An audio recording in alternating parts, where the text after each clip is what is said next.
If you own a modified 79 series, your next upgrade absolutely has to be a brake upgrade kit from Bendix, and here's why. The 79 has notoriously poor stopping power from factory. Add bigger tyres and extra weight that comes with modifying a four-wheel drive, and the problem is greatly compounded. All 70 series Toyotas use a small, single diaphragm brake booster, which doesn't have enough vacuum pressure to apply enough force on the brakes. The ultimate four-wheel drive brake booster upgrade from Bendix uses a dual diaphragm booster, increasing braking performance by up to 30%.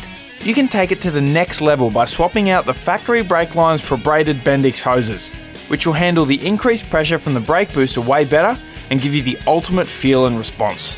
The kit is a direct bolt-in replacement and maintains your ADR compliance. So if you own a modified 79, make your next upgrade a brake booster and brake upgrade kit from Bendix. For more info, head to bendix.com.au.